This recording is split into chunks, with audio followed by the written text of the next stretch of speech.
While some individuals opt to seek ruqya performed by others, the question arises whether this is always the right path.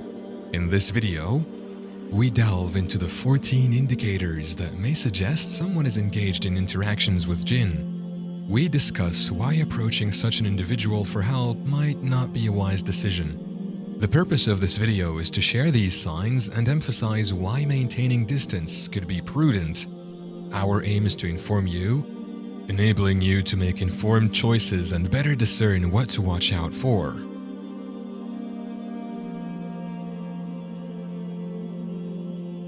Number 1. Inscribed Quranic verses on the body. A disturbing practice is the writing of specific Quranic verses, such as Kaf, Ha, Ya, Ain, Sad, on the body of the patient. This may indicate potential involvement of jinn. This act is performed in the hope that the jinn will somehow be influenced by the presence of these verses.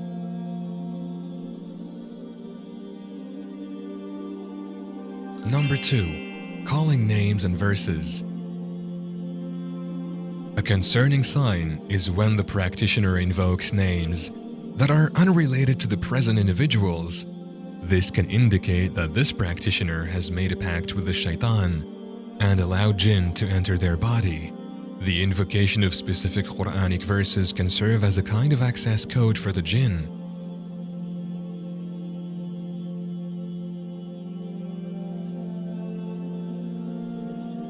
Number 3. Objects for diagnosis.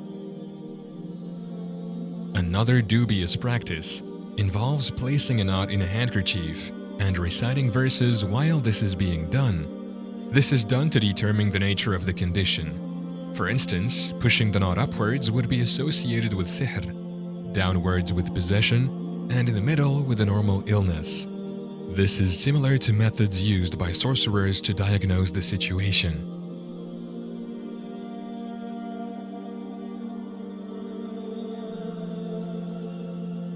Number 4. Manipulating the patient. Asking the patient to perform specific movements without control over their actions can be a sign of jinn manipulation. In this case, the practitioner attempts to activate the jinn within the patient to cause physical movements, indicating an undesirable interference of jinn in the person's body.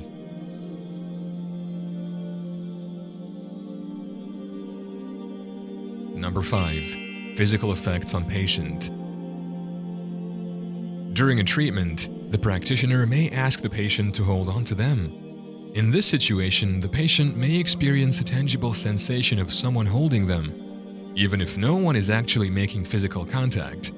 Similarly, the patient might experience their limbs being involuntarily locked, indicating that something supernatural is at play.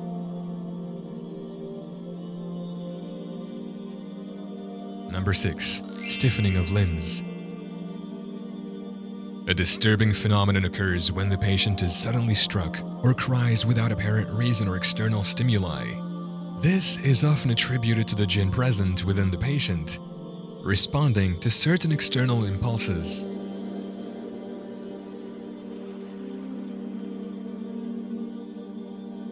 Number 7. Predicting sihr presence. Another sign is when a person claims to know that sihr is buried somewhere in a house, without any clues or evidence. The cooperating jinn can then place objects in that location to support the claim, intended to create the impression of supernatural knowledge.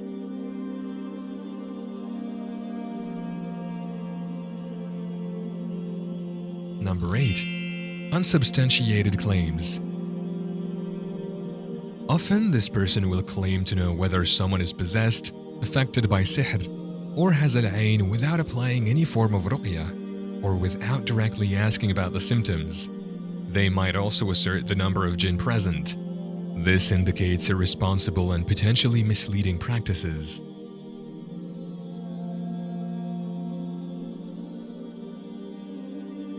Number 9.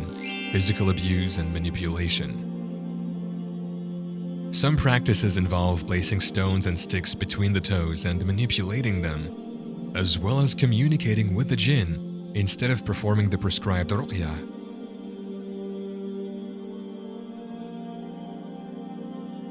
Number 10. Irresponsible jinn interaction.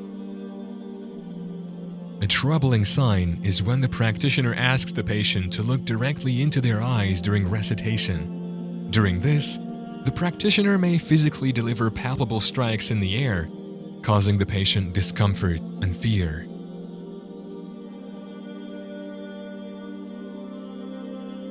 Number 11. Spontaneous jinn communication.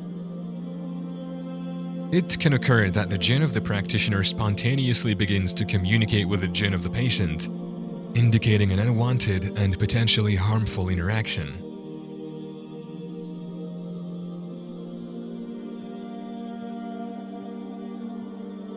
Number 12. External dependency.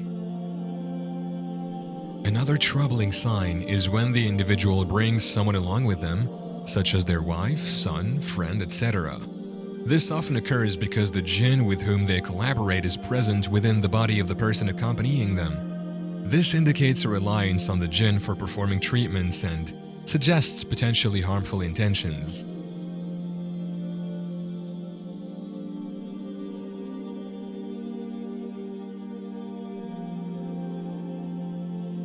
Number 13. Dubious jinn localization. It is suspicious when the practitioner claims to know where the jinn is located within the patient's body. After reciting verses, they will specifically pinpoint the location of the jinn, such as in the right arm or the left leg. This is concerning as it suggests that the practitioner might be providing false information and manipulating the process.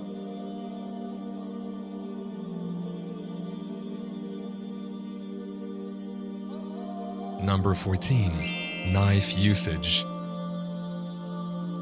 The final alarming sign is when the practitioner uses a knife. They might place the knife against the patient's body and make cutting motions, claiming that they are killing the jinn within the body. This is a dangerous practice that can physically and emotionally harm the patient.